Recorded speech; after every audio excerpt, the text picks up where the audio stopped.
Hey everyone, so happy that you've joined us today. I'm excited about sharing a little bit of what I've kind of observed out of First Samuel chapter 6. I hope you're keeping along with us and joining us as we're going through this journey.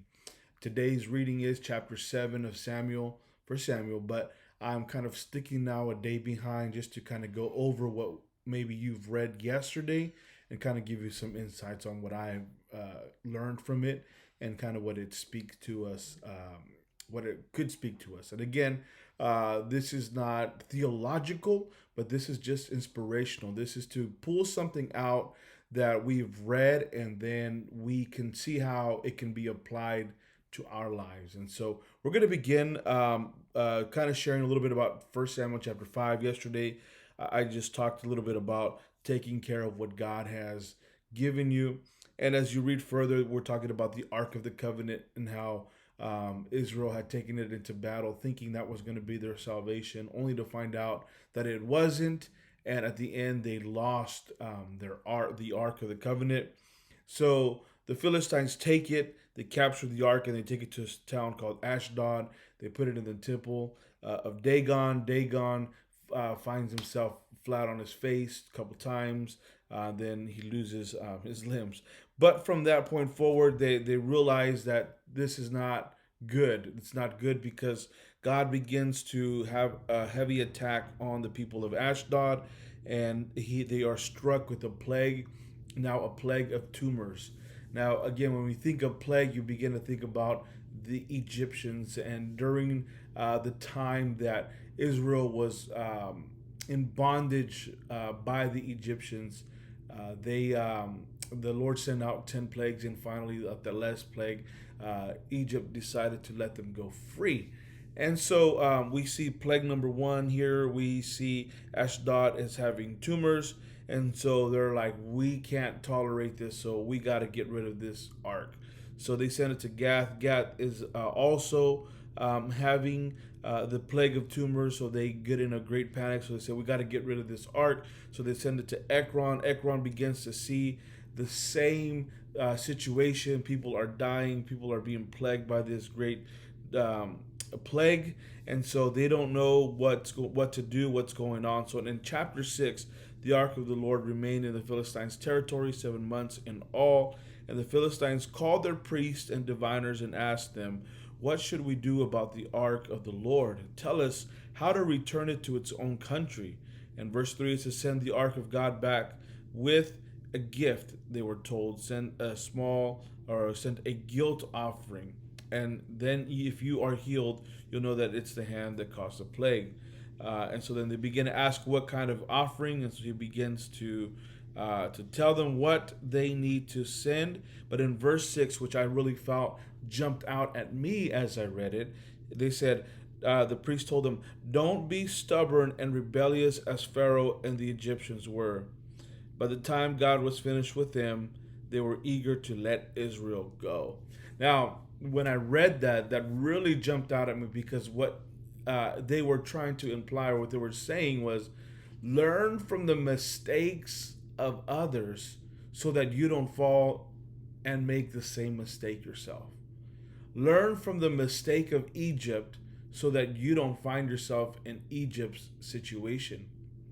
And if you read in Exodus, you read the story of what happened in Egypt. Egypt suffered a lot because of their stubbornness. And so at the end, they just couldn't tolerate it anymore. Therefore, they let Israel go. So here the priests are telling the Philistines, check it out.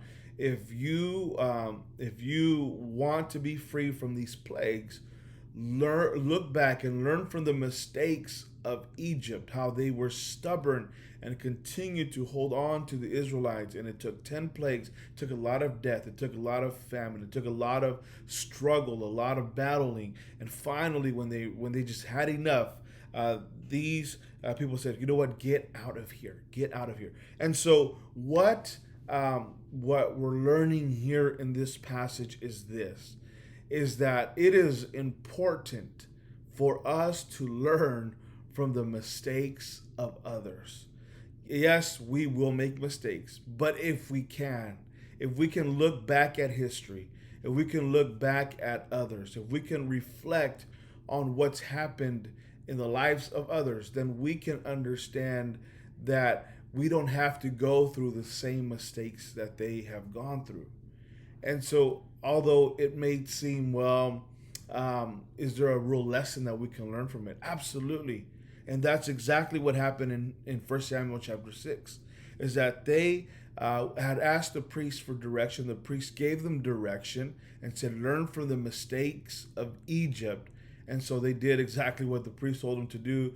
They sent gifts of guilt offering, and they sent the ark back. And so they just wanted to do away with it because they were going to be smart.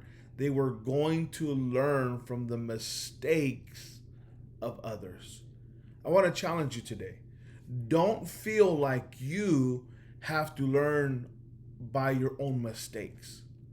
I've lived a life long enough now to make my set of mistakes. As a teenager, I made mistakes.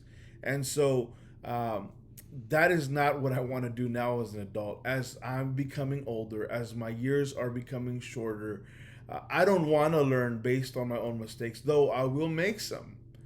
But if I can, I will look back, I'll look at history, I'll look at what others have done, and I'll learn from their mistakes.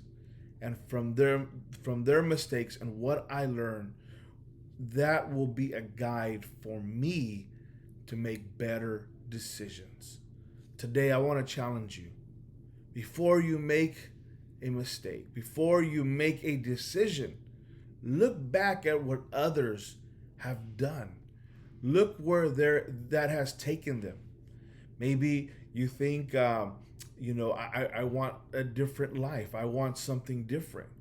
Well, don't just look at the positive things of what maybe happened to one person, but look at the mistakes that another person may have made. Because again, you want to make a well-rounded decision. And again, it starts by not only looking at the positive, but also looking at the mistakes of others and learning from it. So today, my challenge to you is learn from the mistakes of others. Don't go to the school of hard knocks, but rather learn from the mistakes of others. God bless you. Thank you for joining today. I'm going to ask you, if you can, please give me a thumbs up if you like this video. Also, please leave a comment on the comments. And if you can, if you have not yet, subscribe, and share. And turn on your notifications so that every time a video comes up, you can see it. Again, thank you so much for joining.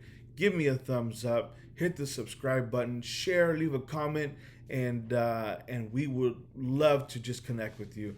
But God bless you. We'll see you soon in Jesus' name.